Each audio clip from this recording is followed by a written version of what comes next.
Good afternoon and welcome to the Manetti Shrem Museum of Art. My name is Jasmine Ledesma. I am a Spanish and Art History major, will be graduating in June of 2023, and I'm currently serving as a visitor service assistant here at the museum. Before we begin today's program, we should take a moment to acknowledge the land on which UC Davis sits. For thousands of years, this land has been the home of the Patwin people. Today, there are 3 federally recognized Patwin tribes: Kitchell-Dee-Hee Band of Wintun, Indians of the Calusa Indian Community, Klitsel-Dee-Hee Wintun Nation, and Yosha-Dee-Hee Wintun Nation. The Patwin people have remained committed to the stewardship of the land over many centuries.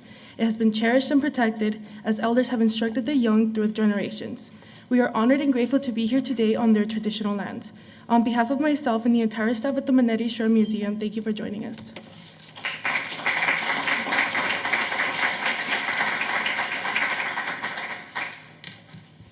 Good evening. Today's talk is organized by the Manetti Shrem California studio, and we are pleased that Maria Manetti Shrem could join us today. Without her support and that of Ken Monens, the Manetti Shrem California studio would not be possible.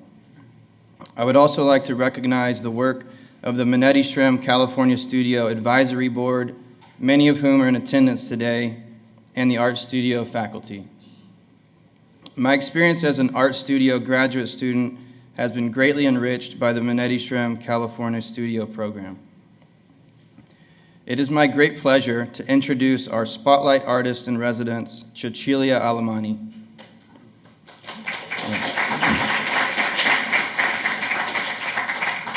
Cecilia Alemani is an Italian curator based in New York. Since 2011, Alemani has been the Donald R. Mullen Junior Director and Chief Curator of Highline Art in New York City. Over the last decade, Alemani has commissioned ambitious artworks for public spaces by artists Barbara Kruger, Zoe Leonard, Faith Ringgold, Ed Ruche, Sheila Hicks, Nari Ward, and Rashid Johnson, among many others. Alemani was the artist director of the 2022 Venice Biennial, served as artistic director of the inaugural edition of Art Basel Cities, Buenos Aires in 2018, curated the Italian Pavilion at the Venice Biennale in 2017, curated Frieze Projects, the nonprofit platform for the Frieze Art Fair from 2012 to 2017, and has independently curated numerous exhibitions in museums, nonprofit spaces, and galleries. We are very lucky to have a conversation with her today. Please join me in welcoming Cecilia Alemani.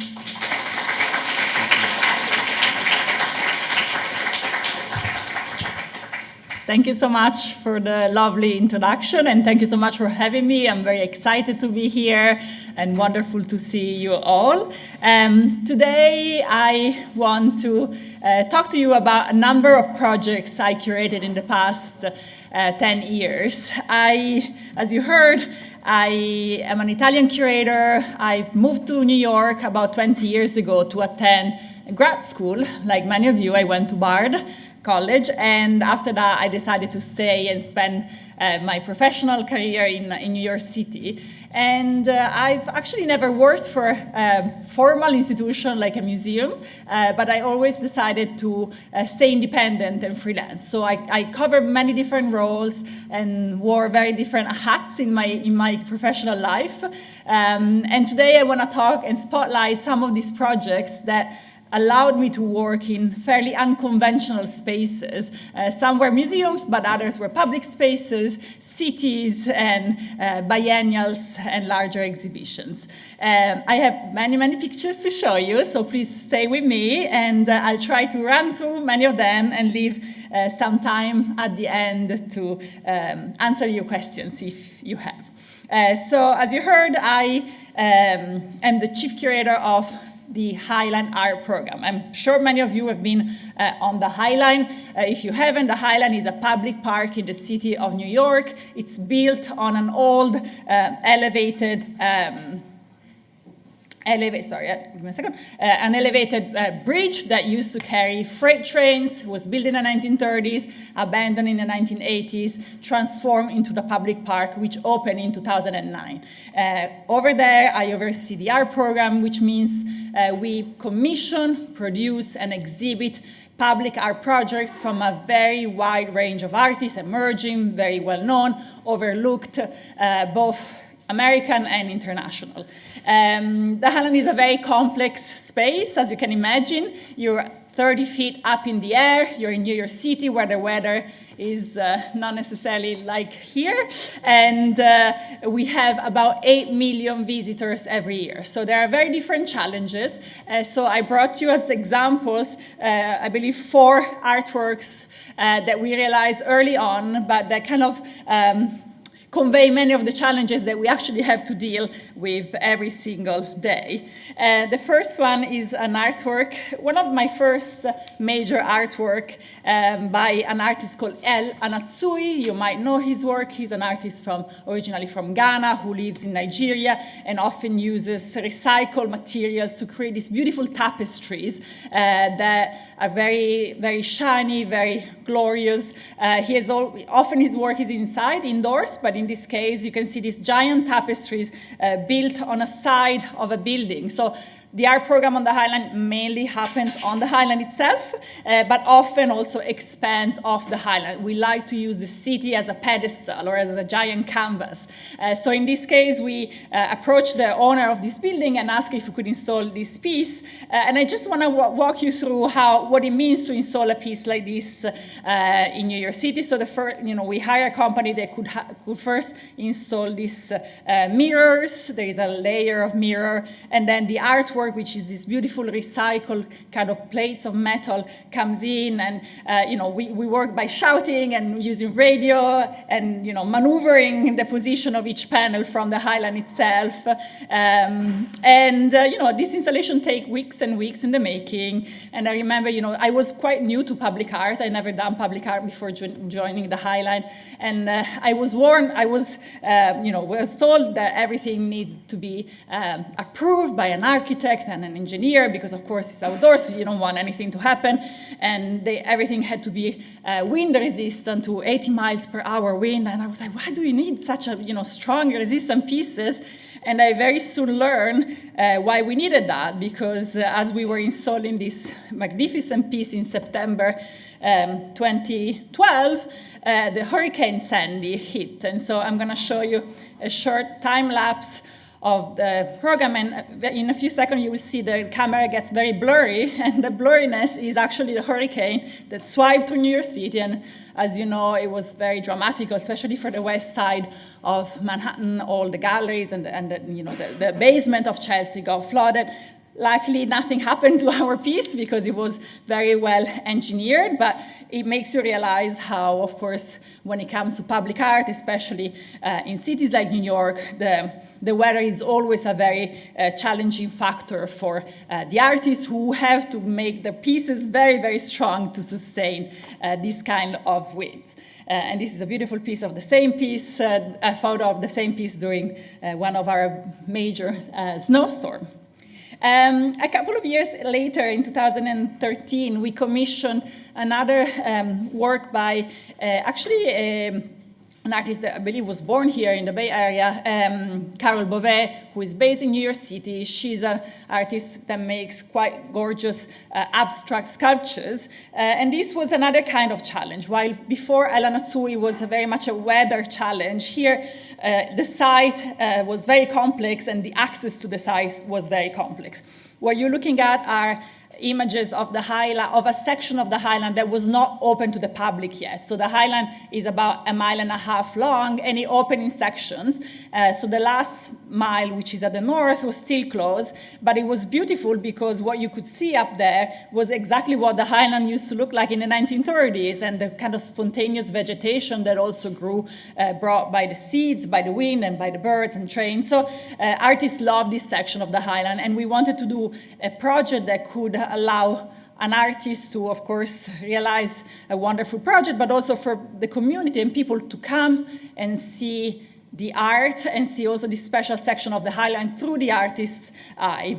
And so in this case, the access was very complicated because you can see behind this beautiful piece, there are trains. So the highline actually wraps around the rail yards. Those are trains that are parked there every day from Penn Station. And so we could use a crane just in few locations. Here you can see a giant crane lifting one of Carol's pieces called Caterpillar, and then just position it on site. But most of the other pieces we actually had to carry by hand, like you see here, or push by using the old train tracks of the High Line. These are massive, heavy pieces, and then using kind of these manual gantries. But here you can see like an aerial photograph of this incredible space. And like everything on the High Line, what is so special for us, and that's the reason we keep art on view for exactly 12 months, is that every artwork establishes a dialogue with the surroundings. So here you see the highland in April. So in April, still very cold, there's basically nothing that grows on the highland. And so the terrain is quite, it's quite naked, and then spring and May comes and you can see the vegetation start growing much more, and it start enveloping also the sculptures themselves. We never cut or prune anything around the highline to make space for the artworks. The artworks have to be integrated with the surrounding landscape. And here comes the summer. All of a sudden, there is an explosion of plants. Some pieces completely disappears. And you have these incredible views of the highland itself and the Hudson River and the city reflecting also in the artworks themselves. And then finally, there is always snow in New York City. So here you see what it looks like in the winter. And because the High Line was closed at the time, what we did to bring people in, we organized a very special tour. So you had to book for a tour. Everything was free, but you could only come by signing a famous waiver and walk into this section of the park, which was incredibly special because it was really like the last remain of what the Highland used to look like before it open to the public. Another project that we did in the same section of the Highland is by a young artist from Argentina called Adrian Villarrojas. You might know his work. He makes usually large figurative sculptures made of clay and concrete. But for the Highland, he was very interested in kind of engaging with the idea of the ephemerality of materials. So sometimes when it comes to public art and places that are not necessarily the museum, you are allowed to do things that you would not do necessarily in a museum. So this project, I can swear, it would be very, very hard to realize in a museum, but we were lucky to be able to do it here. So you see the project are these 13 cubes that look like just cement cube punctuating the vegetations, but actually they were made on site with the idea that they would completely change throughout the show. So they were made by using all kinds of materials, including lots of fruits and vegetables that you see here being pushed. Watermelons became kind of mold for pieces of sculptures. We had potatoes, we had all kinds of different things. This is me on the right, cleaning oyster shells, because that's what curators do on the High Line. And so the idea for Adrian was to construct these boxes as layers and layers of strata, almost like an archaeological dig that would show you both remains of civilization like shoes and clothes, but also would sort of generate life. And this was a very complex project because imagine it was the summer, it was incredibly hot, you're out there is no water, no shade. So we had this little tent, and here you see the artist and his team building and putting all of, like that's a kind of cow bone, because the Highland also used to, there is a very nice connection with the meatpacking district. And then we let them cure for about 3 months. So they stay like that, closed in these wooden boxes all through the summer. And then in September, we opened them. This section of the Highland was still quite closed. And so as we opened them, they revealed themselves and they basically started living. And so you can see they started sprouting life and vegetation, and while they do that, they also crumble, they fall apart.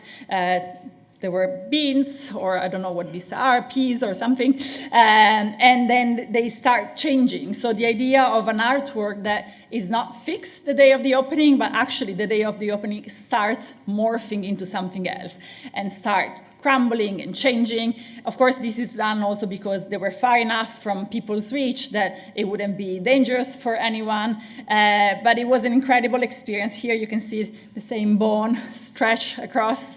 And then, again, thinking about what public space can allow an artist to experiment with that is not necessarily a static form of sculpture. And here was the sort of dismantling when we found our favorite bone again into the sculpture. And then the last project that I would mention on the Highland is also something we did quite a few years ago by Olaf Eliasson. It's called Collectivity Project. And so this was a different kind of challenge. It was about participation. So the project consists of 2 million pieces of Lego that are set on tables, and people are invited to create their own ideal city. It was a reflection also on what happened around the Highland. You know, there are lots of new buildings around the Highland, and so the prompt was to invite the community to come and build their own idea of an ideal city. And it was incredible to see how people spend hours and hours and hours, not just kids, but adults, and stay there for so long, and they would come back and, you know, reimagine buildings. We also collaborated with some of the architects that have built famous architecture along the High Line to invite them to kind of start off the project. But then it took this kind of entropic look, and it was an incredible feast for the eye and for people, and not just for people, but also we had special visitors like a praying mantis. Sorry, this picture is not really clear, but and then finally we also do, I showed you basically some special projects, but we also do fairly traditional art. This is a sculpture that we commissioned in 2017 to be exhibited in 2019 by Simon Lee, who is the winner of the first Highland Plinth commissions. And one of the things that we like to do at the Highland is to support the artists and create and supporting them, not just financially, but also sharing our knowledge and our know-how, how to make things that could actually last out there. In this case, she wanted to make a bronze sculpture, but she's never worked on this scale before. And usually, as a sculptor making a huge bronze piece, usually, you know, you're asked by the foundry to make a small or medium-sized maquette, which then gets 3D scanned and reproduced.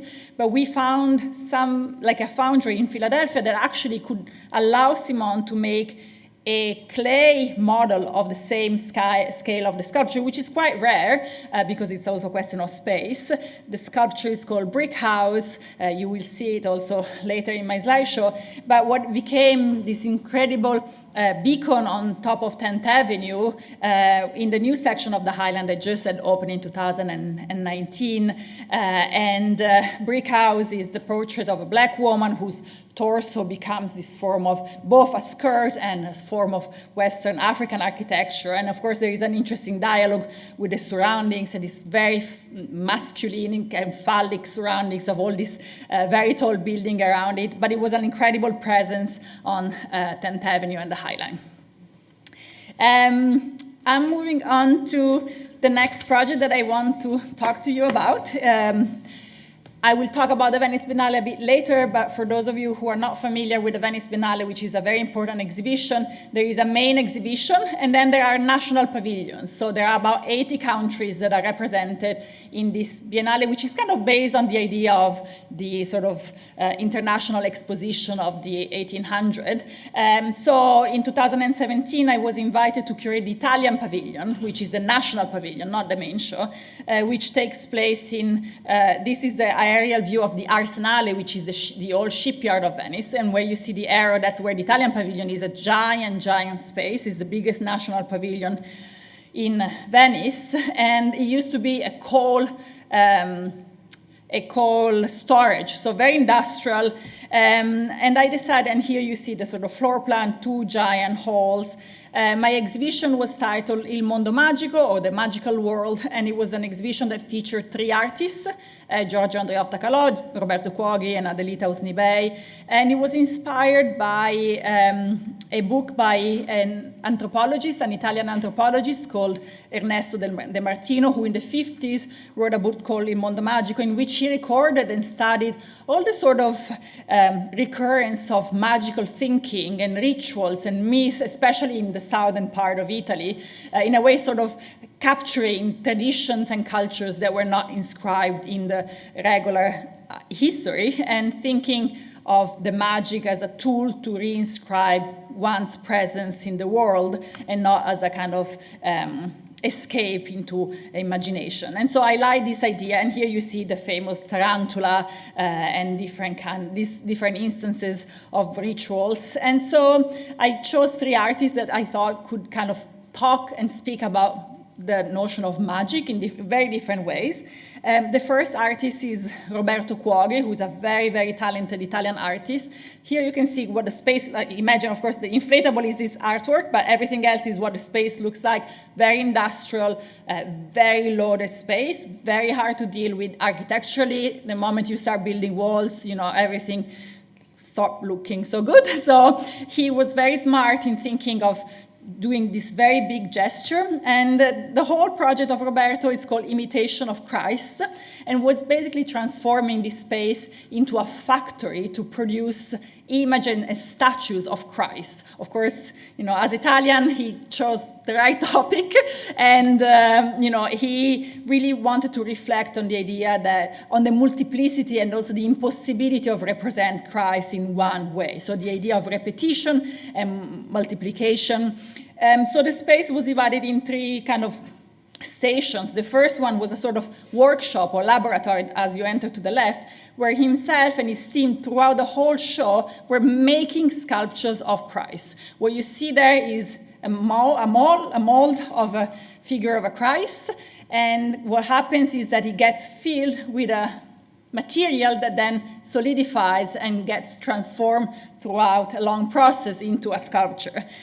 So when they open this mold, what you see inside is a figure of Christ, very different because they use different kind of ingredients. And so you might ask yourself, what is the material of that?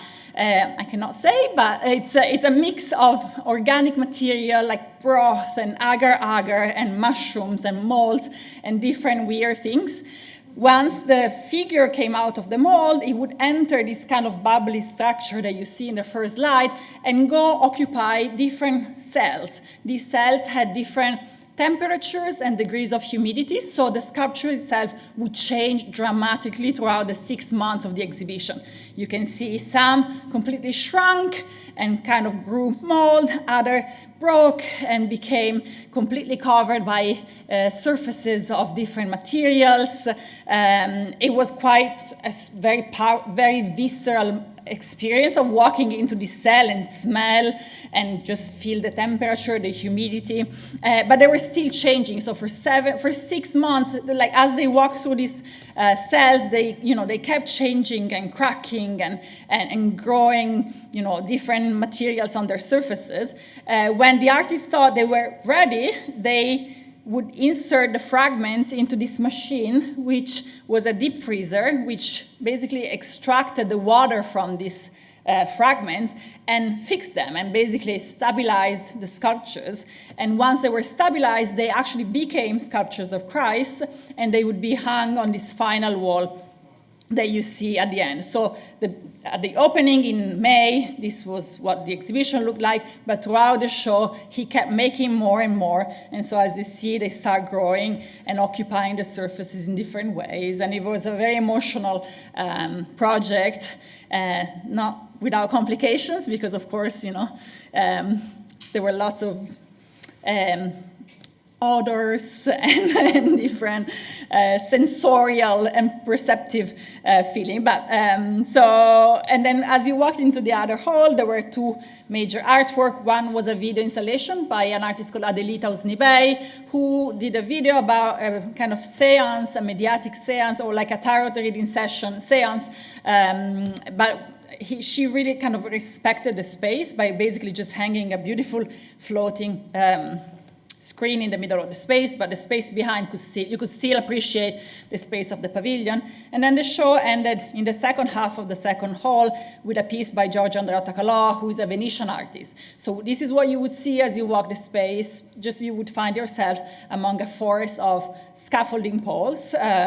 You couldn't see anything, basically. There was just a window at the end that brought in some light. It was very dark, and you could see there were kind of some weird elements. Don't really see much, but above, and there were kind of shells, or like giant clams that were attached to the scaffolding poles, and they sort of evoked a marine world, or like an underworld.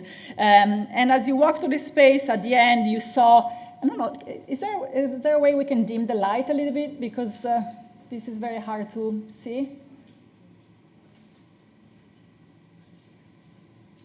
That's... Is it? Yeah. So I don't know if you're going to see any of this coming up.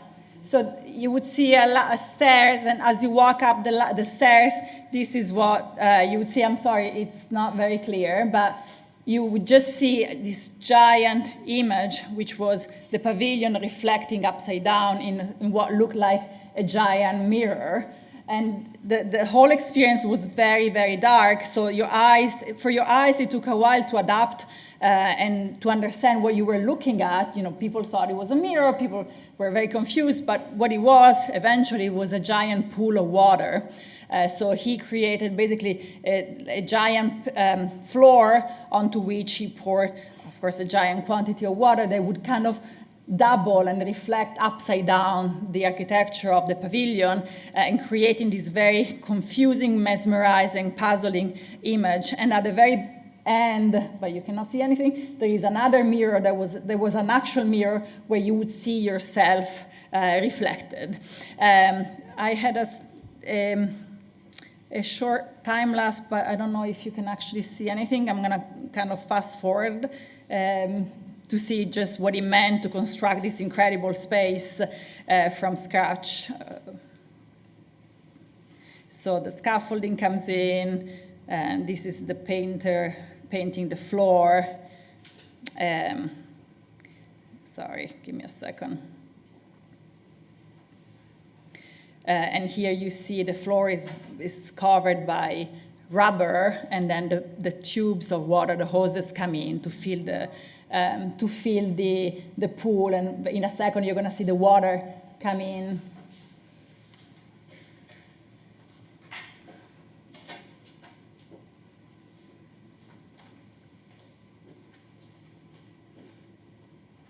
Here's the mirror coming in, which was a membrane. It wasn't a rigid mirror. It was this kind of film. This was the kind of curtain at the back of the piece to divide from the video. And here in a second, you're going to see the water come in. And it was just a little layer of water, maybe 2 or 3 inches, but it created this incredibly powerful image. Next, I want to tell you about a project that I curated in Argentina, in Buenos Aires. It was an experimental project, a collaboration between Art Basel, the art fair from Switzerland, and the city of Buenos Aires. It was basically a consultancy project to bring public art to the city and sort of elevate the profile of the city through the public art program. Buenos Aires is an amazing city. There is plenty of, the cultural scene is very vibrant, but not so much the public art scene. So I was invited to conceive an exhibition that would happen in the public space of the city, not in a museum, not in a space particular. I had the city exactly as my own canvas. I came up with this title for the show, Hopscotch, which is a novel by Julio Cortázar, a very famous Argentinian writer. It's a very experimental novel that can be read both chapter after chapter, but also jumping from one chapter to the other and create your own narrative. And I like this, and of course, hopscotch is also the famous kids game that everybody plays in the street. And I like this metaphor as a way of inviting the audience to jump from one venue and the other venue to discover the city their own city through the eyes of the artists. This is a new, and I'm going to run a little bit fast here. I'm not going to talk about everything, but this is a very iconic neighborhood in Buenos Aires called Puerto Madero. This is a Calatrava bridge, and behind you can see there is this industrial building. It's abandoned silos, and it's very, very striking. This whole area is dedicated to women. Every street has the name of a woman. And so I invited Barbara Kruger to create this incredible mural that was hand-painted on the silos, and it said in Spanish, you cannot live without us, and then in blue, power, pleasure, property, equality, empathy, independence, doubt, belief, and then in black, women. So that's actually still there because it was never repainted. So if you go to Buenos Aires, you can still see it. But it became a very iconic space in the city. And then basically the show took over spaces, both indoor and outdoor, that people kind of forgot to go to. This was an amazing planetarium where we installed an amazing piece by Stan van der Beek, the experimental filmmaker who in the 60s created this all-immersive installation that included 40 to 50 projections and slide projections, like the movie drone. This was the house of a famous writer called Vittorio Campo, where a young artist called Ad Minoriti created this very powerful installation. There were industrial spaces used for inflatable balloons by Alex da Corte, a power plant used by Alexandra Perici to create wonderful performances. There were other performances in the Botanical Garden, but it was a way of basically discovering the city and many different neighborhoods through the power of art. So it really included both lots of Argentinian artists and international artists like Maurizio Cattelan, Mika Rottenberg. This was one of my favorite little museums that nobody really goes to anymore. It's a museum of copies, of replicas of famous sculptures made of gesso or plaster. And so I invited 3 artists to kind of insert their own works through the museums. This was a famous, like a kind of close-up brewery, and Vivian Suter, an artist actually born in Argentina, created these beautiful canvases that were kind of floating and hanging outdoors in the portico of the space, while inside there was a major work by Pia Camille.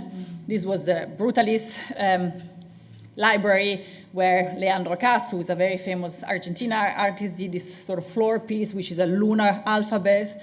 And then the show ended in this incredible space, which is an artwork on its own. It's actually a fishing pier, just a fishing place where you can go fish in the Rio de la Plata. You walk for almost a mile to get to the end. And I invited a young artist from Argentina called Eduardo Basualdo to do a very subtle intervention, which was just installing a revolving door at the end. And here you see. Okay. I'm going to go on to the Venice Biennale. Give me a second. I'm going to drink a little bit of water. Okay, so in 2020, in January 2020, I was nominated the artistic director of what was supposed to be the 2021 Venice Biennale. You know the story and what happened in those few months. So my exhibition did not happen in 2021, but in 2022. It was, of course, the biggest honor of my life to curate a very prestigious exhibition. The title, so just to clarify, the Venice Biennale, there are national pavilions, but then there is a main exhibition. It's called the International Art Exhibition, which is guest curated by a guest curator every 2 years. The Venice Biennale has been around since 1895. It's the oldest biennale in the world, and mine was the 59th edition. The title I chose for the show is The Milk of Dreams, or Il Latte dei Sogni. It's a title that I took from another book. I like to steal titles from books because writers are much better with words than curators. And the woman that you see on the left is Leonora Carrington. Carrington is a very famous surrealist painter. I was very interested in her work in general, and then as I was doing the research for the show, I got to know her literary production. She has written amazing books, both novels and short stories. And then I came across this book that is called The Milk of Dreams, which is a collection of little short stories that she wrote in the 40s and 50s for her two sons when she moved to Mexico City to flee the Second World War in 1942. The stories that you can see also on the right are stories of metamorphosis and transformations.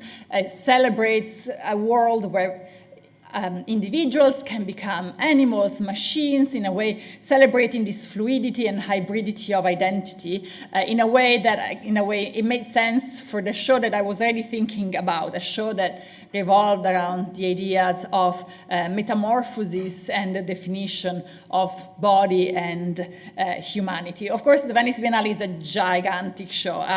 It's really hard to be very concise and tight when it comes to the theme, but I wanted to have a theme because very often biennials are surveys of the sort of recent contemporary art, which, it's totally fair, but I wanted to ground it into a different kind of history. And so, as you can imagine, the entire show I had to do via Zoom because I could not travel anywhere because I just was appointed in January 2020, and after the pandemic exploded, I basically did all my research online or via Zoom, and I talked to about 500. I did about 500 studio visits via Zoom. I looked at 8,000 portfolios. Tomorrow we'll talk to the students that are participating in my seminar about the importance of having a very good portfolio, because curators in the future are just going to look at that. And so the conversations on Zoom were quite hard. If there are curators in the room, you know how special and unique is to walk into an artist studio and be able to talk to the artist, to smell the oil paint, to walk around a sculpture. I could do none of that.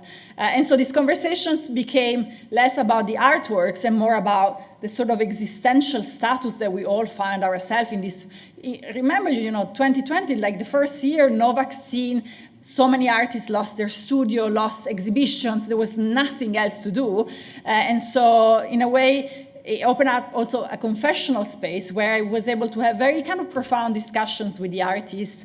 And some of the questions that kept coming up repetitively are what you see on the screen right now. And I wanted to use this anxiety and concerns and preoccupations that the artists share with me to shape the exhibition. So on one side, I had an idea. I wanted to do a show about metamorphosis, but on the other side, it came also from, let's say, from the ground, from the minds of the artists.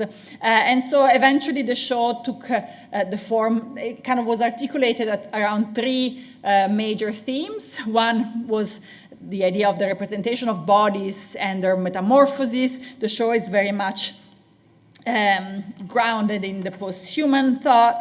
Someone like a writer that was very influential for me was Rosi Braidotti, who has spoken a lot about the post-human condition, where we found ourselves, and the idea of finding a new balance with our surroundings, other species, nature, the planet, forms of non-human life in a more symbiotic way, and kind of moving away from the idea of the man as the center of the world and center of the universe. The second sort of theme was the idea of the relationship between individuals and technology. So again, how our bodies have changed or are changing with a clash with the machine. And that's, of course, it's a genre that exists in the art history for many, many years. But throughout, with the pandemic, I think we have all witnessed a shift in our sort of relationship with technology. On one side, we had this kind of belief in the sort of power of technology to improve our life, to make us live for longer and longer. And on the other side, the sort of fear of a kind of machine takeover. And then when the pandemic exploded, this relationship almost was turned upside down. We, in the moment in which we felt the most vulnerable, the only way to be together, we couldn't be together with our bodies, but the only way to be together was through the screen and through the technology that brought us both together and kind of separated us. And then finally, the connection between bodies and the earth, and again, thinking about our relationship with the environment and with the planet and with other species. It's something that really came from many discussions I had with the artists in the show. The exhibition takes place in two main venues. What you're looking at is called the Central Pavilion, and then the second one is the Arsenale. The Central Pavilion is the historic venue of the Venice Biennale. This is the same pavilion that was built for the first Biennale in 1895. It's hosted in a park called Giardini, like the gardens, and this is a little map of what the park looked like in 1893, or more or less. This is the site of the Central Pavilion, and this is what the Central Pavilion looked like when the Biennale opened in 1895. It opened because there was a very visionary mayor in Venice called Riccardo Selvatico, who understood that Venice needed not to be just a city of museums and churches of the old things, but wanted to bring modernity to Venice. And so he created large exhibitions of modern art based on the sort of configuration of the sort of very popular international expo of the sort of 1800. And then the same pavilion has changed throughout the years. He lost some of the ornaments. It became more into a kind of Art Deco style in the 1910s. And then, of course, comes the 30s and the fascism. The Biennale was a very, it's a state institution, and during the fascist years, it became also an instrument of propaganda. And the pavilion is basically the same. The facade has just been cleaned up, but it's the same that you see now. And then the grounds around the pavilion have been, when the Biennale opened in 1895, it was just the kind of what is being called the Italian Pavilion, so just that building I showed you. And then start coming 1907, few pavilions start popping up. The first one was Belgium, and then you have Sweden, France, Germany, UK. So throughout the years from 1907, the gardens and the Biennale became a reflection of the geopolitical situations of Europe and sort of the world. Of course, a very kind of obsolete concept right now, but every nation, every strong country had their own pavilion. And here, I love these two maps. This is 1940 and 1942, so in the middle of the Second World War. You have, this is what it looked like in 1940, and in 1942, you're losing, we lost, of course, all the, so USA became the pavilion of the Navy because the United States refused to participate, and so did the UK and France. So these three pavilions became sites for exhibitions about the military forces of Italy, and Germany did not participate. And then this was 1948, the first Biennale after the war. It took a few years to reopen. So you see the big countries are back, so United States, France, and Great Britain, and then Germany did not participate, and instead there was a show about French Impressionism in their building. So it's a very fascinating story. Pavilions they belong to, most of them belong to the nations, so they're built in styles that, the US pavilion was built in 1930, so it's still in the same style. You can read a lot about the kind of DNA of each nation, looking at the building that they brought to Venice. This is the Nordic Pavilion, which is a beautiful modern architecture, Canada, and so forth. So when we talk about the Venice Biennale, you have on one side the main exhibition, which last year I curated, and then the national pavilions, which are part of the same edition, but I don't oversee them. And so moving on to my show, I want to take you on a journey through the exhibition I curated. This is the Central Pavilion, which in a way is the most traditional space. It's a white, cube-ish space, still very challenging in terms of climate control, but more traditional rooms and volume. The first room of the show was dedicated to the German artist Katharina Fritsch, who is a very influential artist. I wanted to begin this show in the only historical rooms that remains in the pavilion. This beautiful cupola space called Sala Chini. Galileo Chini was the person that painted the fresco in 1912. They were then covered during the fascism, and just recently rediscovered in the 1980s and restored in 2013. But it's a gorgeous room, and I wanted to begin the show with this very powerful image of a green elephant on top of a pedestal. Fritsch is an artist that works with sculpture, hyperrealism. There is always something quite strange and surreal about her pieces. In this case, the scale of the elephant is right, but the color is completely off because it's green. I love the idea of starting the show by putting an animal on top of a pedestal instead of a person, as we're used to see. And also reflection on the fact that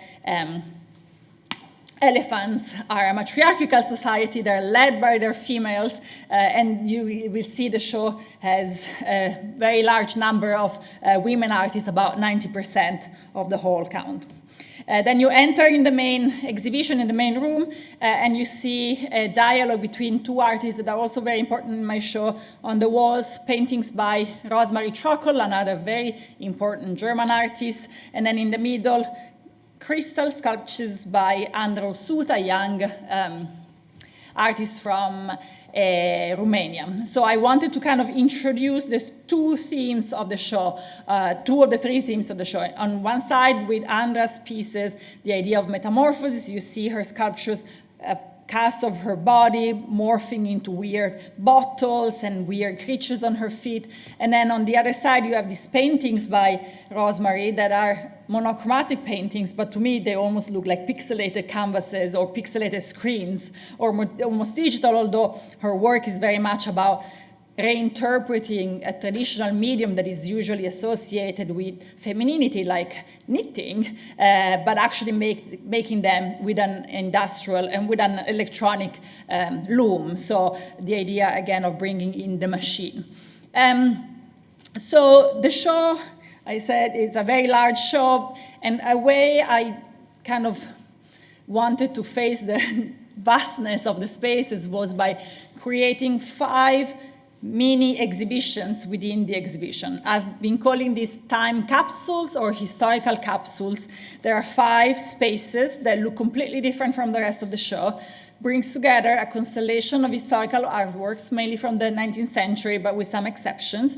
They're all artworks by women artists, and they're artworks that in a way are similar in terms of tackling the same themes that the younger artists or the contemporary artists are concerned with, but they've done that like maybe 60, 80, or 100 years ago. So my intention here was to sort of doing this exercise of, instead of focusing only on the new and the contemporary, which there is plenty, there are plenty of super young artists in the show, but kind of zooming out and think of the Venice Biennale not just as an instrument to record what's happening right now, but also to contextualize it in the longer lineage of an art history that began in Venice in 1895 and of course began much before that. So it's a sort of trans-historical show. There are lots of artists that are no longer with us, but I like the idea of creating rhymes and visual connections between the older artists and the younger artists, with the goal of understanding art history as something that progresses and continues, sometimes regresses, but it's not always about the new. So the spaces that you see, this is the first capsule, which was called The Witch's Cradle, which is the title of one of the artworks inside, and brought together many artists that sort of interrogated the centrality of art history and thought about the body as a sort of tool to kind of reinvent the figure of the woman. So you have artists from the surrealist time. This is a kind of the most important vitrine. You have artworks by Leonora Carrington, Remedios Varo, Dorothea Tanning, Itel Colhan. And then you have other vitrines that bring together, for instance, works from the Futurism. Futurism was a movement in Italy, very important, kind of in the same time of surrealism. So thinking about artists that even a century ago were using like tools of fragmentation, androgyny, metamorphosis, to kind of picture sort of disobedient bodies that were not according to the right figuration, the classic figuration, but wanted to reinvent the figures. Of course, there are many, I cannot talk about all, but the idea was to create a moment in which, as you enter, you understand you're not in the same show. I mean, you're in the same show, but you're in a different space. Normally, in a show like this, you don't see vitrines or carpet. It was the idea of recreating a time capsule, of bringing viewers to another dimension. And then as you exit, the show continues in a sort of regular way with many other rooms that are kind of traditional white rooms. This was another important room that introduced sort of the relationship between the body and nature, with like a hanging piece by Cecilia Vicuña, who with Katharina Fritsch was the recipient of the Lion for Life Achievement, and someone like Miralini Mukherjee, who is an artist from India, who made these beautiful fiber sculptures that are soft and sensual, both abstract and figurative. And then there is this beautiful work by Gabrielle Rondel Hill on the foreground, which is this bunny made of pantyhose stuffed with ground tobacco. There is an interesting room outside. This was a regular room that in the 60s, Carlo Scarpa, who was a very important Italian architect, decided to remove the ceiling and transform it into a sculpture garden. And so I installed 5 sculptures by Simone Fattal, a wonderful artist from Syria. And then you continue in the show, in the pavilion, you encounter another time capsule. This one is called Corp Orbit, or like Body Orbit.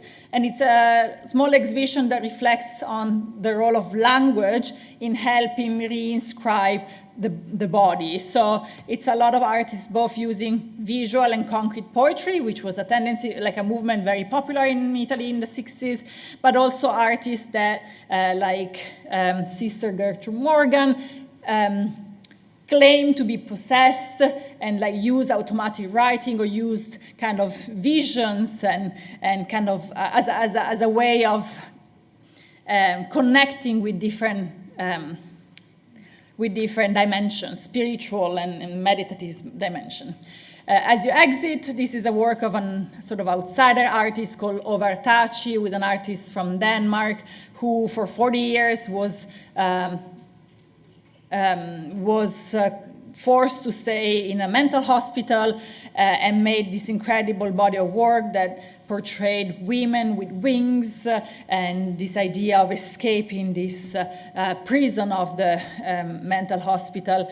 And then the show continues. You know, this is a beautiful installation by Amy Silman on the walls with drawings. And then in the middle, Bronwyn Katz, who is a young artist from South Africa. Louise Lawler, a very important photographer that I'm sure you all know, presenting this great piece, Adjusted to Fit, is one of her pictures stretched all through the walls to kind of confuse the viewer. And then in the middle of the room, there was a performance by an artist called Alexandra Perici that I also worked with in Buenos Aires, which was ongoing the whole time, more or less, where 6 dancers performed gestures and activities that remind of sort of universal, that try to mimic universal knowledge. They pretended to be animals and plants and kind of mimic human behavior. Then moving on the other side of the pavilion, I wanted to reflect on the evolution of figuration, starting from a room dedicated to Paula Rego, a very important artist from Portugal, who sort of created these very crude pictures of kind of fairy tales gone wrong, and then continued with younger artists like Jana Oehler. Again, the idea of the figuration getting distorted and getting very surreal is a common thread in the show. Shuvina Yashuna, who is an Inuk artist, depicting the surreal scenes of coexistence between animal and humans. Hannah Levy and Carrie Upson, both reflecting on epidermis and the sort of clash between soft material and hard surfaces. Christina Quarles, who is an artist, I believe also came here to talk to you, who depicts bodies that are trying to expand beyond the canvas, and they're leaking, and they're really in perpetual change. And this sort of long corridor ended with a presentation by Charlene von Heil, who is a major artist from Germany, who sort of reinterpreted the traditional myth of the Primavera by Botticelli in a very kind of psychedelic and artificial way. You can recognize the Primavera in the middle. Then the show continues, and you can see that when we started with a more traditional figuration. Here the body becomes more and more abstracted. These are sculptures by a young artist from Italy called Sara Enrico. They're kind of made of cement, and behind there is abstraction by Jacqueline Humphreys.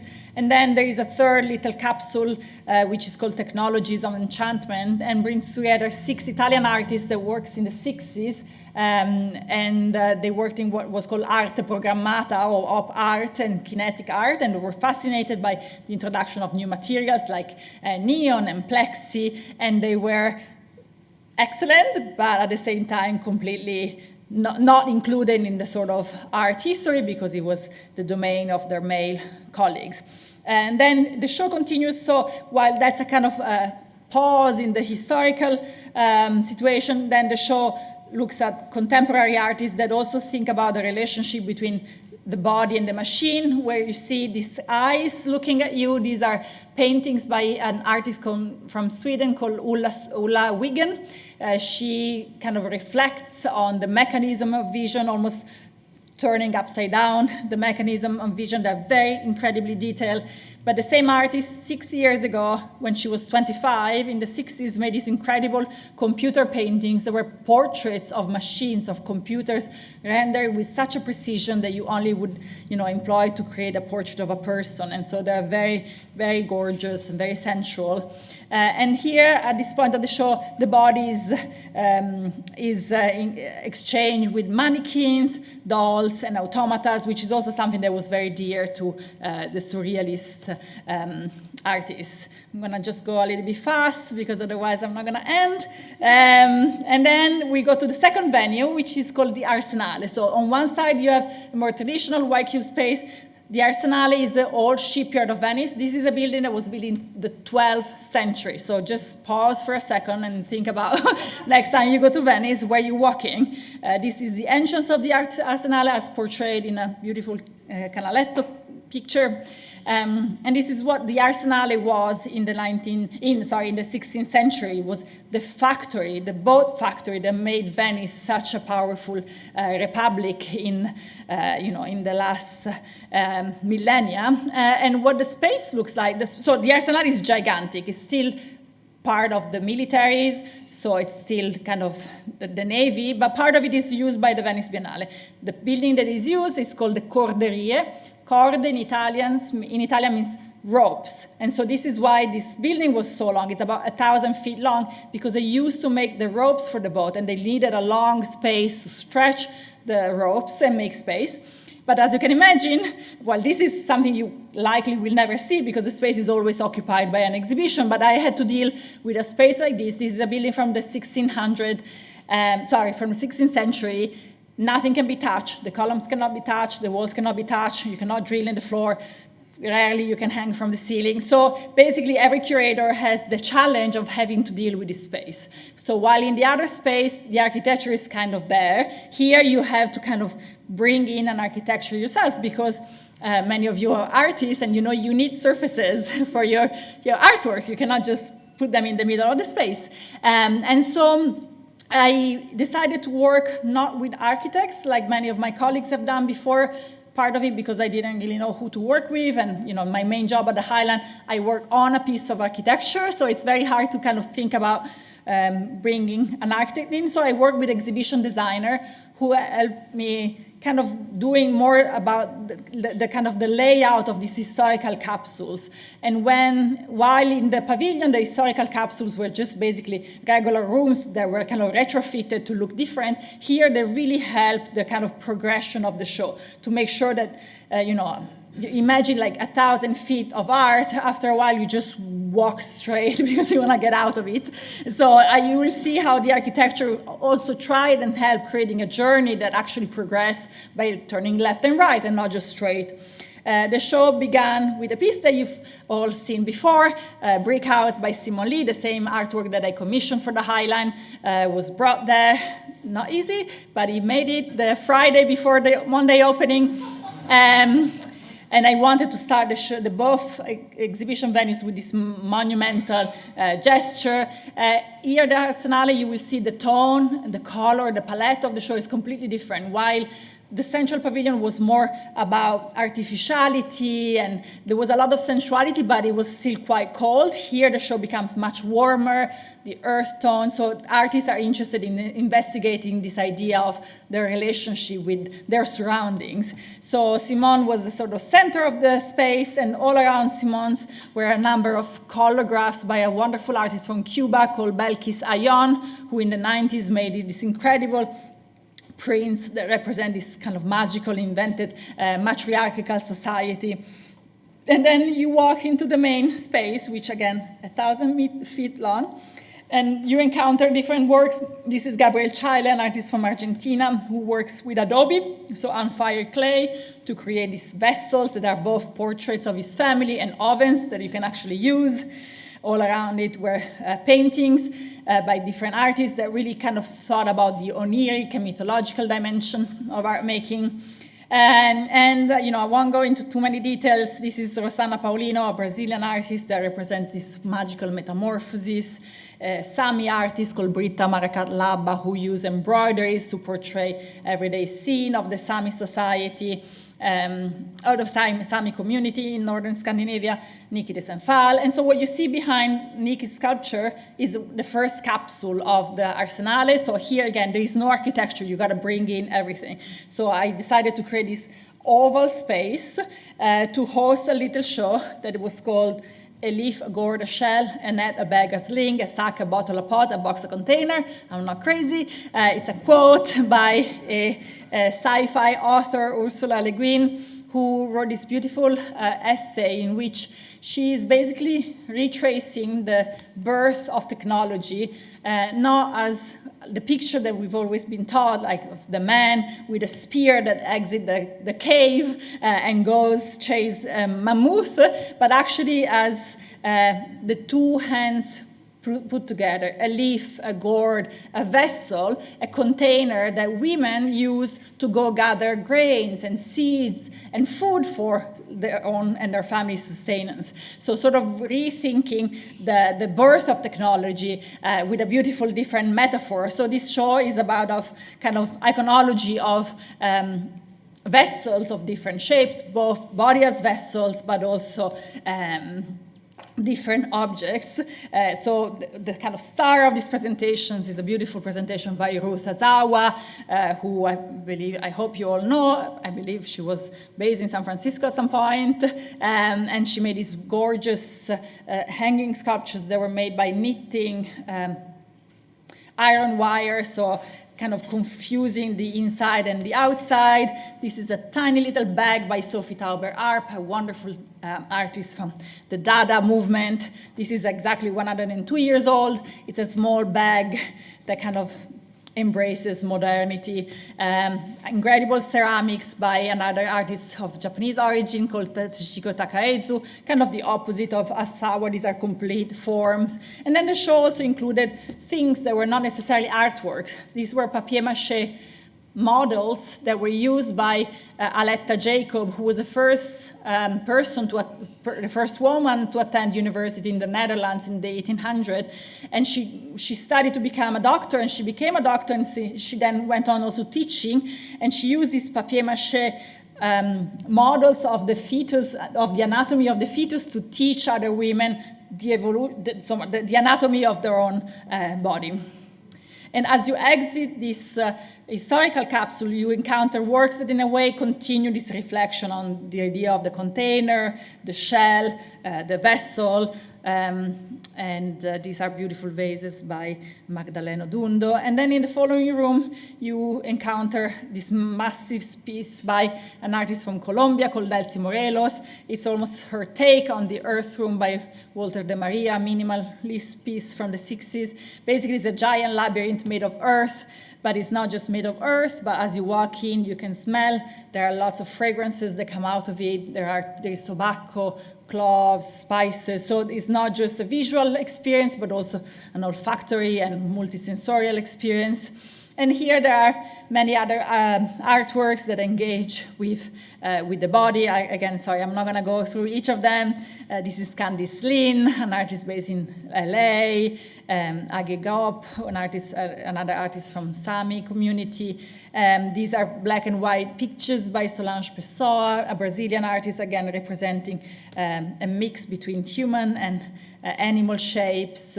Jessie Omer French, who is another artist from California, who pictures in this sort of naive or magic realist style actually devastations of our planet, fires, and nuclear war. This is the work of Ibrahim El Salahi, who is an artist from Sudan, who makes drawings on the back of medicine package or boxes. So when you look at them closely, you can see lines, and they're about his relationship with illness and diseases. Sculptures by Ali Cherry, who is actually the winner of the Silver Lion as Best Emerging Artist. This is a story of the construction of a dam in Sudan. It's on the River Nile that devastated many communities in Sudan, and how the real documentary story intertwines with a more mythological take on the idea of the golem and the monster made of mud.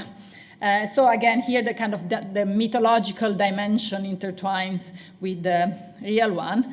And then finally, the last historical presentation is titled Seduction of the Cyborg. And it's a small show that looks at the interconnection between body and technology. The cyborg is a word that was invented in 1960s, became famous thanks to Donna Haraway and her manifesto in 1985.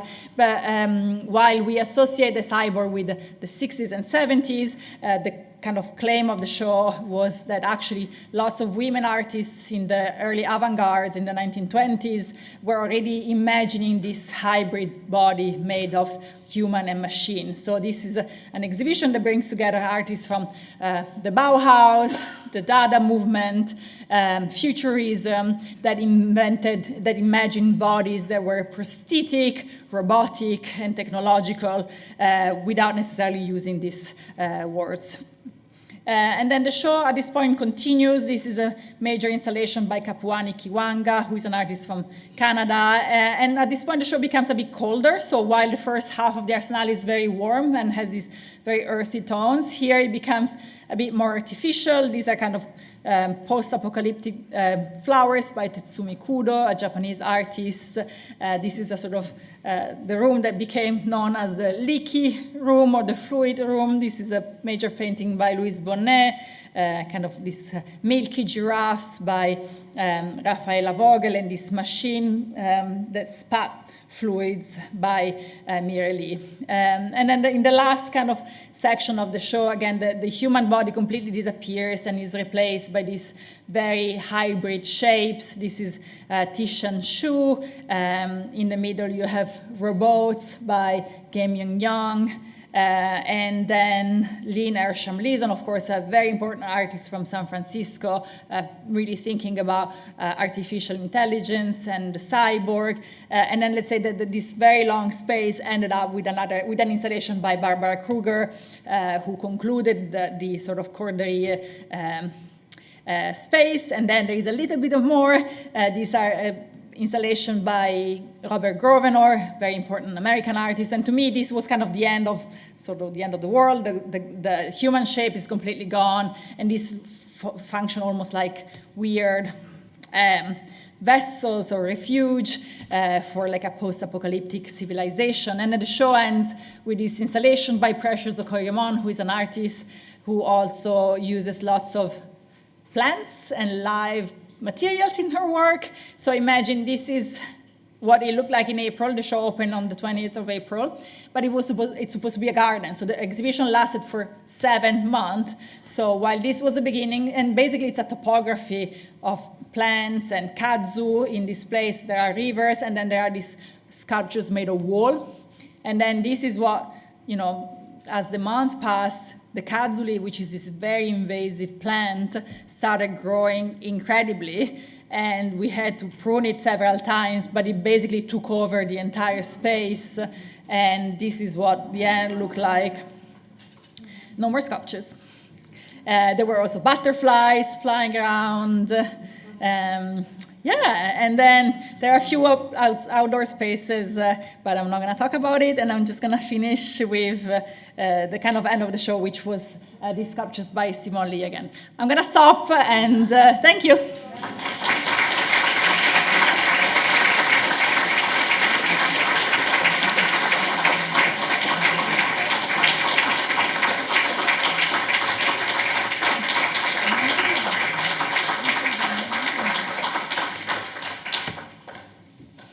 Happy to answer any question. Otherwise, I'm going to keep going. Hold on for a little bit while the mic. There we go.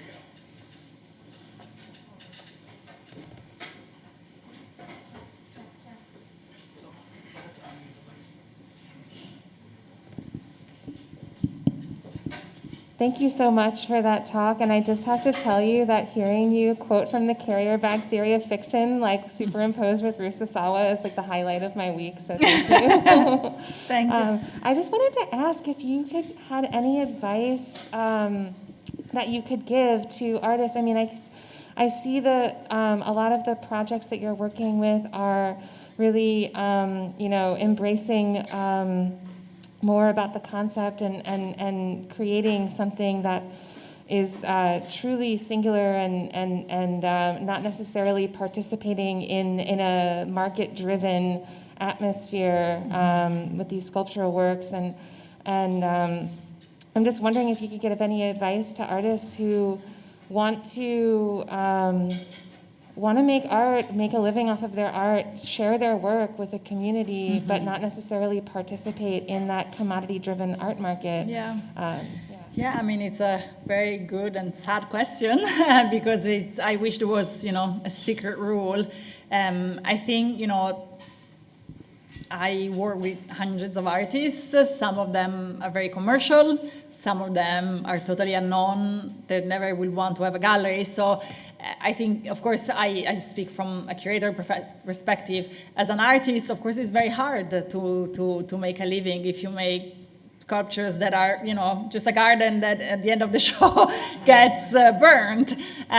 So, I think what I say on my side is that I always try to support artists and their crazy ideas by kind of supporting them financially. And, even though, I know there is not necessarily as a commercial future for this work, I believed in this work so much that I wanted to, even though I think it was the most expensive, well, it was the second most expensive work after the performance, which was, of course, also not sellable, the Alexander Perici. So I think the answer is don't be afraid of experimenting and trying. Believe in your ideas, sell them well, not sell them commercially, but sell them to museums and organizations and curate well, so that everyone can see the power of these ideas. And I think the job and the responsibility of curators, museum directors is also to believe in artists and support their ideas regardless of whether they're going to have a physical future or like a commercial future. It doesn't matter.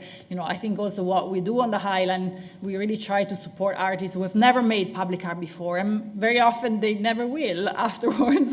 And the sculpture, is not going to have a future afterwards. So our mission is to support artists and their kind of crazy ideas. So there are plenty of institutions out there that will support your ideas. Of course, to be kind of cynical, there are many more that will sell your work, but I think it's about finding a good balance. And there is nothing bad in selling works. Of course, everyone needs to make a living out of our jobs, but I think don't abandon, your big ideas that are ephemeral or impalpable just to make something that can be sold in a gallery. I mean, it's about identifying who can support you. There are lots of grants and residencies that are also able to support you, especially at the beginning financially, so that you can still, experiment with different tools. Raise your hand high. Once again, thank you. This was a Sorry. No, you're fine. This was like fabulous, just looking at all these works. But I think I have like two main questions. So, we are in an academic institution, and sort of like as students, I don't know, I guess I want to know like your guidance on like what was your sort of like pathway, going through your MFA program to the work that you were doing in New York, that you are doing in New York now. And also, as a curator, like what is your role? Who are you contacting? Who's doing what? I don't have that much, I guess, like information or knowledge about that sort of like realm. So I think I just want like a little brief, explanation of like how all that works. Yeah.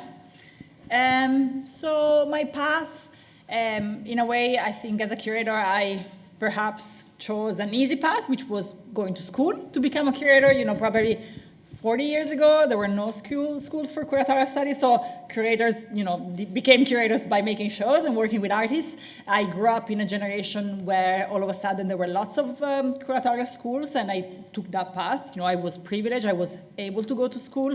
But at the same time, for me, it was very important to remain sort of independent, and that's why I never really wanted to kind of take the museum path and become a curatorial assistant, an assistant curator, then it takes you 15 years to do a show. But I wanted to kind of do shows elsewhere. And so I worked for other curators. I was an assistant curator for other kind of pop-up shows. I did shows in very small places, but I tried to be active, and be out there meeting artists all the time and being able to understand how they work, being able to write about their work, so kind of sharpening my tools in a way on the ground. And then I think the role of a curator, that's a big question.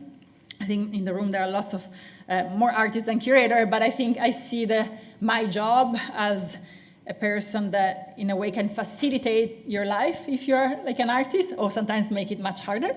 But kind of working as a in-between link between the artist and the institution on the other side, hopefully, taking care of all the boring, bureaucratic, administrative negotiations that artists necessarily either are not necessarily good at, and they shouldn't do, because, they should know how to, but, better that they spend their time making art and let me do the talking. And then I think the role of the curator is also to create an exhibition or an experience that can be, on the other side, appreciated by a public. And the public can be a giant public, like the public on the Highline. It's 8 million people. They have no clue what art is, and that's great. To provide them with entry points into the artworks that you make and giving them tools. It can be a label, it can be a tour, it can be just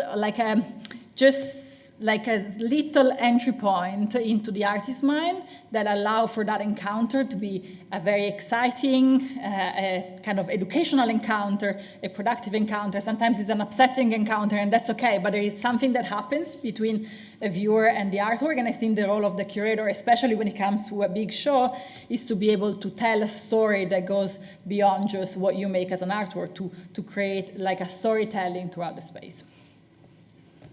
I think I saw a question over here.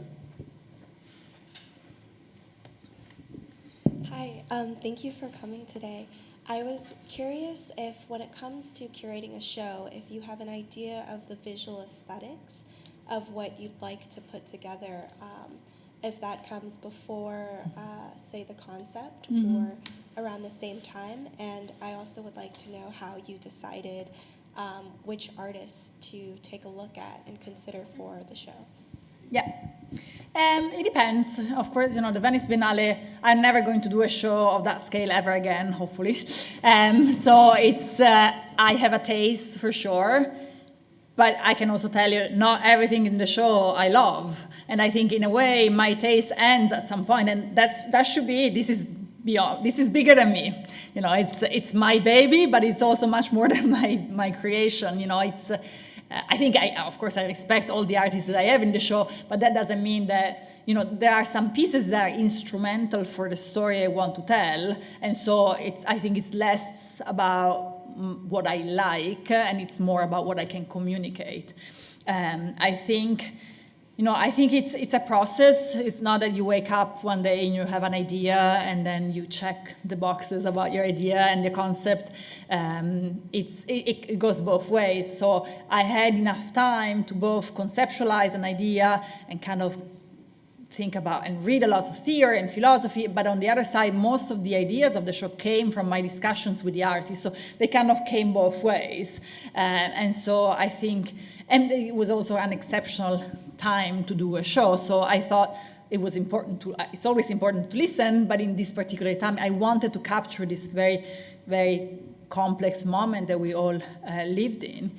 And then how I find artists, for this show, I basically sat on my desk and I looked at art all day long. Because I couldn't travel, the research that I did was very complex. I had people that helped me do research in certain geographical areas. I don't want to generalize, but Asia, I knew I was not going to be able to make it to Asia throughout the pandemic. So I had advisors, there were artists or museum directors or curators that helped me identify artists because I shared with them an initial idea or similar. It was very generic at the beginning, but they weren't just saying, oh, you should look at these 10 artists. They said, oh, actually for that concept, you should look at this artist. And so that sort of helped me because in a way there is this idea that Venice should it's a global exhibition, which is true, but of course, it's not really true because it's too complicated to give a picture of the entire production. And then I just talked and looked at so many portfolios that I researched, my team researched. You see an exhibition in Dakar, you get the list of the 10 previous exhibitions there, and you just look at each artist and who they are. And so it was a kind of massive research. And then I would ask every artist that I invited or I didn't invite to recommend other artists to look at. So there isn't really like a rule or like a guide to do research, but I try to see as much as I could. But of course, everything is very partial because there are many more artists than the ones I saw.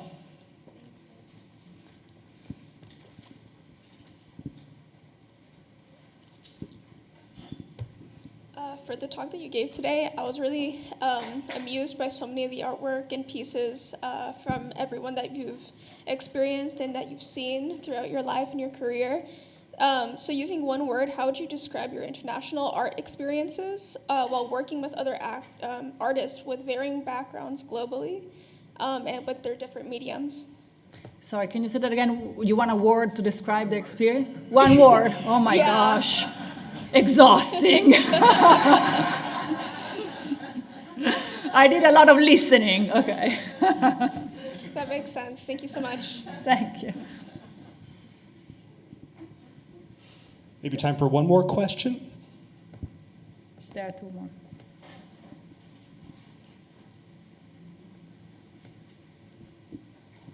Okay, my question's a little out there, but what would you say art means to you personally? What it means for me? Yeah. I think it's something that allows me to look at the world with different lenses, with different perspectives. It allows me to look at the same thing that surrounds me from a completely different viewpoint, which is usually much more enriching than my own.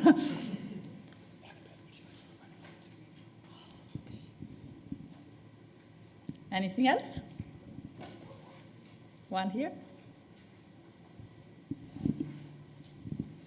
In Thank you so Italian. much. I was thinking about bodies. We are bodies. We do not have bodies. Gilles Deleuze put it very clearly. And you mentioned Rosie Braidotti. I could feel that triple M, monsters, mothers, and machines. You say that you're looking to understand the world from different point of views. Do you think the world is the bodies, is our bodies, the way we depict our bodies, the way we transform our bodies? And are you looking forward to dig into this topic of being bodies more with art?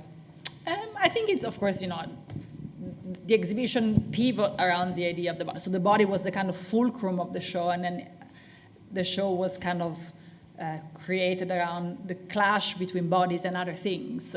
And so, of course, it's nothing original. Artists have dealt with representation of bodies for centuries and millennia. But I thought, especially when I started doing the show in the beginning of the pandemic, all of a sudden, this idea that, we were all dying because of something invisible that was killing our body. And so all this illusion that science and technology could actually protect us and make us live forever was, of course, like a fraud. And so all of a sudden, the focus on the body felt very, very timely. And of course, because also bodies were perishing and were disappearing. So, and because I saw that very much into the artists that I was talking to. I don't know. I mean, I think it's going to be very much here to stay for a while, but I try to register what I see around me. I don't necessarily decide that's the topic I want to focus on. If after this, artists will just do abstraction for 10 years, so we'll go into that, and we'll be able to tell another story through abstraction. So it's great. There is one more over there. Thank you for your amazing talk. I mean, what an experience, what a story you told, and these works are amazing. My question is really, first of all, I'd like to know how it was received. Mm-hmm. I think it's telling us something about what we've been through. It kind of is telling us what this civilization has brought us to. And this image of somebody whose eyes are covered, but their nose and mouth are exposed. Mm-hmm. After spending years covering our nose and mouth and having our eyes open, you basically often talk about the sense of smell and sensing. So it's not just that your exhibition is about embodiment, it requires embodiment to interact with it. Mm-hmm. Yeah, I mean, I think one thing that I learned throughout the show, and I really didn't necessarily decide that, but when I started after the first press conference, I started talking, because it was also like, just to step back, such an isolating experience. Imagine I did this whole show from the closet in my apartment in the East Village, literally a closet that has a door to protect me from my son, who was home. And so it was just me speaking at the screen for like 1.5 years. And it was so isolating. And I think what happens, and it wasn't a conscious decision, is that because of that, I end up choosing so many artists and artworks that were exactly the opposite of the digital experience. So there is no, big VR, AR, nothing too, there are plenty of videos, but they're very straightforward videos, nothing too sophisticated, didn't want to have NFT. I wanted the body of the viewer to be able to need to be in the show, and so be able to smell, to be around the sculpture, because the experience of seeing art through the screen in these past 3 years has been so disappointing for, I think, at least for me. And I wanted the opposite. I wanted to remind ourselves that the experience of being physically present in an exhibition is so vital, and it cannot be replaced by, it can be expanded by the digital, but not replaced.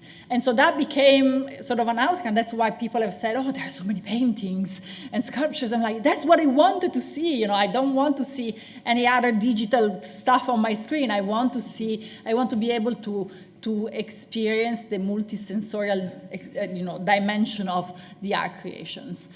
So that was kind of a sort of effect, or like a result. I didn't decide that, but, and then I think the show was fairly well received.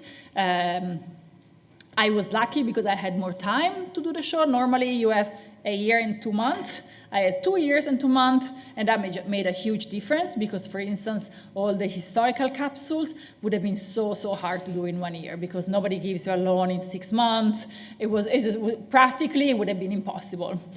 So, it was received well. It was very well received, from the Western America press. In Italy, it was always, snob because there were lots of women artists, and so the very sexist Italian society did not want to engage with that discourse, and they completely dismissed the show because it was a politically correct show. Or actually, they said it was a Me Too show, which I'm not exactly sure what it means, because there is a big confusion between, Me Too, politically correct. It's all the same, it's all English words in Italy. So, but no, it was also appreciated, but there is this dimension of having invited lots of women artists that was seen as an imposition instead of an enrichment, but we can talk about it for many other talks. Yeah. Ladies and gentlemen, Thank you please so much. join me in thanking Cecilia Alemani.